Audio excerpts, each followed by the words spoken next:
Bueno, bon dia. Només unes paraules. Celebrem avui, efectivament, el dia de la bici. És important per a València, València és una ciutat estupenda per anar en bicicleta. Com sabeu, els ports més elevats són els ports dels ponts, que pugen 2 o 3 metres, no passa d'ahir. Per tant, és una situació estupenda.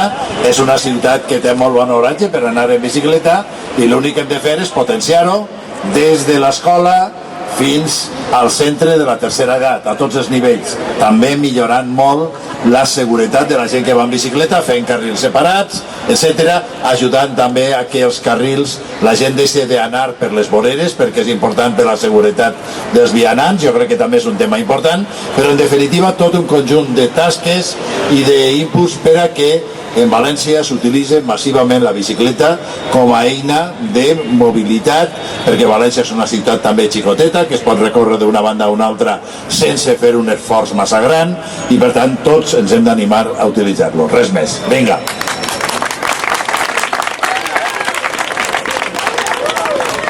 Bueno, ahora procederemos a la lectura del manifiesto, que nos lo leerá Gemma en nombre de todo el colectivo ciclista de esta ciudad, que como decimos lleva una trayectoria muy larga de promoción de la bici, demostrar que se puede ir en bici a la ciudad de Valencia, y en la cual es muy fácil, es un, como decía el alcalde Ribó, un instrumento de transformación de nuestro modelo urbano y de nuestro modelo de movilidad. Pues cedo la palabra a Gemma y muchas gracias.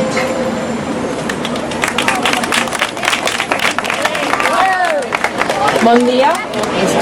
Avui, 19 d'abril, per primera vegada l'Ajuntament de València reconeix el Dia Mundial de la Bici i dona la paraula als col·lectius ciclistes a través de València en Bici, Acció Ecologista Gro, per celebrar-lo. En la nostra opinió, les persones durant molt de temps han sigut oblidades en aquesta ciutat. Oblidades perquè una ciutat que dona prioritat als cotxes particulars en detriment del transport col·lectiu no és una ciutat amable per a les persones. El cotxe ens porta a gran velocitat allà on volem anar, però en una ciutat l'aglomeració de vehicles i senyals de trànsit fa que el medi de transport més ràpid es convertisca en ineficaç, creant damunt el problema de trobar aparcament. D'aquesta manera, els carrers es converteixen en autopistes i places de garatge, fins que l'espai públic queda relegat a un lloc únicament de pas.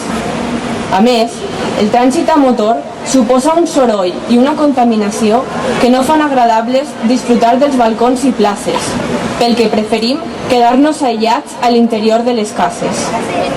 Front a aquest model de transport, nosaltres proposem un de mobilitat, on el carrer siga una extensió de la nostra pròpia casa, on xiquets i xiquetes puguen gaudir del carrer amb autonomia i seguretat, que siga inclusiu i accessible per a persones amb alguna discapacitat, i on deleitar-se amb el camí siga més important que la velocitat. En aquesta ciutat, plana i de clima idoni, nosaltres creiem que la bici juga un paper imprescindible per ser neta, econòmica i ocupar molt poc espai. Els ciclistes no estem demanant únicament mesures per a les bicis, sinó per a tota la ciutat i la ciutadania, amb el convenciment de que una ciutat amable serà de ben segur la millor via per assolir una ciutat més ciclista. La realitat urbana actual ha sigut fruit de la imposició. Per això, el canvi ha de partir del diàleg i del consens, d'un consens basat no en mesures puntuals, sinó en valors compartits del que volem per a la nostra ciutat.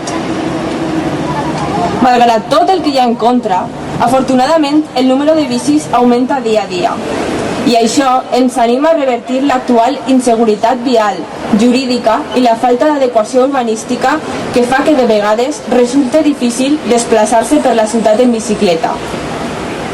Podem pensar que la ciutat és així i no es pot canviar, però existeixen exemples de que un altre tipus de mobilitat més amable amb les persones és possible, com Copenhague, Friburg, Vitòria, Pontevedra o Saragossa, que està en procés, d'on podem extraure exemples i assajar les seues propostes per veure si són exportables.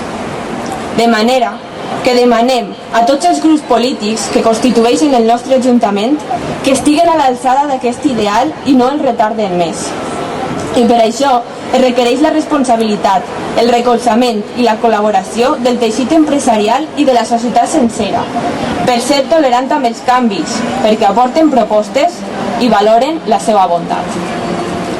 Tampoc volem oblidar que ahir al carrer Cavallers va tenir lloc un atac masclista.